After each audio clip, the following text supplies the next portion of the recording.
So history has taught us that economies are resilient, all right? So by staying informed, maintaining a long-term perspective, and implementing prudent financial practices, you can navigate these challenges effectively.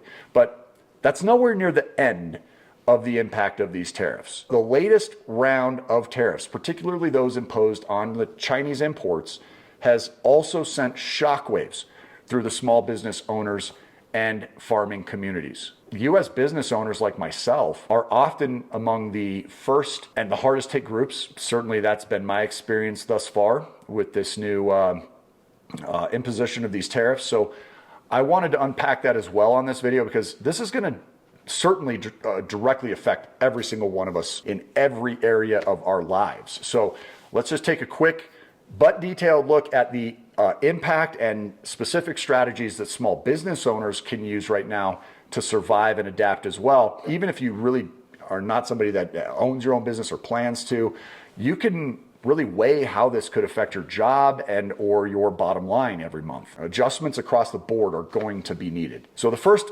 obvious challenge that I've been dealing with already are the rising costs of goods and materials.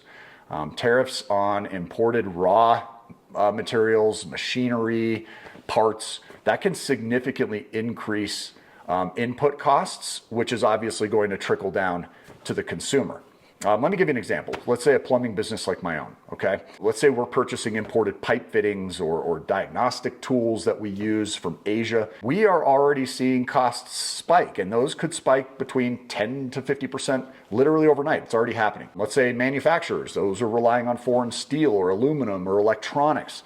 Those may be forced to raise prices or eat the costs, and that will, of course, shrink margins. Supply chain disruptions again.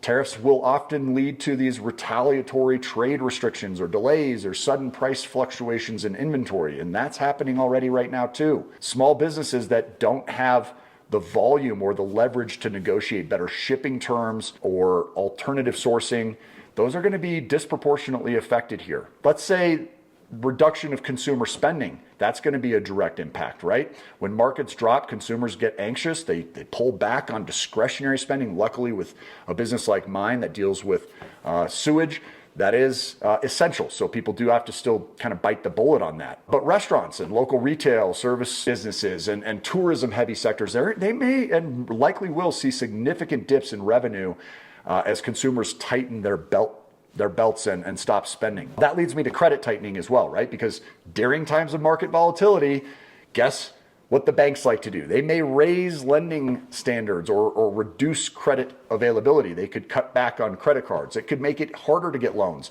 It might make it harder to refinance existing debt or secure lines of credit that many businesses or households are going to rely on for cash flow. The farmers, right? Farmers face export losses and equipment inflation. Agricultural exports, especially soybeans, corn, dairy, those are often the target of retaliatory tariffs. In past trade wars, China and other countries actually pulled back on American crop imports, and that led to huge inventory buildups as well as price collapses for farmers. Farm equipment, fertilizer, machinery, those things often include components from abroad, so tariffs inflate their replacement and maintenance costs on those items, which can be horribly expensive. So what can be done to survive and adapt? What are your bosses going to be doing? Well, number one, hopefully review and adjust pricing strategically. I mean, we're being very, very careful right now not to just blindly pass on tariff-related costs to our customers. We know that it's very important to review these sort of cost structures and raise prices only when absolutely necessary. When we do need to raise prices in order to make up for the lost margins, we're being very careful to add as much additional value as we can in other ways in order to justify the increase of the prices. In your case, that might require you to consider, say, bundling services or offering prepayment incentives to encourage cash flow. It might also make sense to try and renegotiate with some of your suppliers. I think now is the time to really open the books up, talk with your vendors, ask for bulk discounts. Alternative product suggestions might be a good one. We just recently found a much less expensive a scoping camera that we're going to start testing out, and maybe adjust payment terms. That could work too. Look for domestic suppliers or regional alternatives to mitigate exposure to tariffs too. Make sure you're diversifying your revenue streams, and this also goes for households, individual households too. For businesses that are service oriented like mine, we can offer maintenance plans, we can do extended warranties, or we might even get into subscription models in order to kind of stabilize recurring revenue too. Farmers, they may consider value-added products like selling direct to consumers via maybe farm boxes or like farmers markets in order to reduce dependency on wholesale export channels. But as usual, it's just essential to optimize cash flow all the way around. You've got to identify and cut those non-essential costs and expenses as fast as you can. You've got to start focusing on really high margin services and products more than anything else. You've got to sort of delay large capital purchases, of course, and unless they're generating immediate return on investment, do not go out and make large purchases. If you haven't already followed the advice that we've been teaching on this channel since we started, now is also the time. It's the next best time anyway, to lock in lines of credit. And you want to do that before the banks start to really sort of tighten things up further. So go out, if your credit is worthwhile, and apply for or expand your business credit lines, even if you don't need the money right now immediately. We did that and opened up another $250,000 just in case.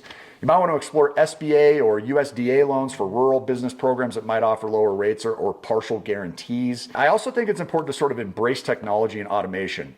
Systems and processes are very important. Software can help automate tasks like scheduling, billing, payroll, and it reduces admin costs.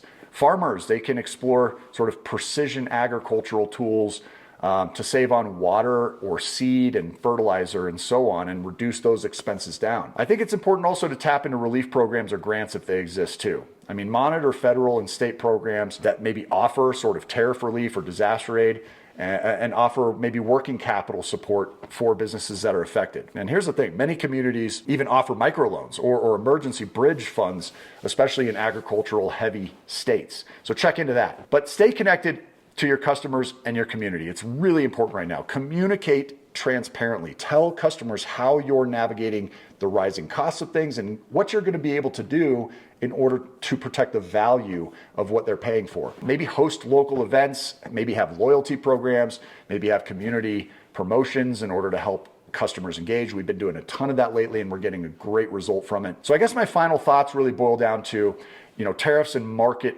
volatility being already a test of the resilience of small business owners, communities, individuals, households, farmers, like few other challenges do. But history does show that those who are able to adapt quickly, to stay flexible, to prioritize cash flow as usual, they can often emerge even stronger, guys. During the 2020 pandemic, businesses that were able to shift online or cut overhead really quickly or build sort of deeper community relationships and then found new revenue verticals, those were the ones that are still standing today, and many of them even grew. And that's true for us, right? I had to shift into this sort of sewer business, and it's been the best thing I've ever done. The moment right now is tough, right? And it can also be a turning point for you. So if you're sort of feeling the pressure, you're not alone. But just stay proactive. You've got to stay resourceful. You've got to reach out to support before it's urgent or worse, too late. But I do want to thank you for joining us today and diving into this a bit. If you found this information helpful, please subscribe for more information. We're always on here trying to teach you guys what you can do in order to maintain the safest position possible in order to develop that life of freedom. So brighter days are ahead, guys. Thank you so much for your attention today. We'll see you on the next video. Until then, say bye, Gabby. Say bye, Gabby. Bye. Make it a great day, guys. Keep on cash flowing. Take care.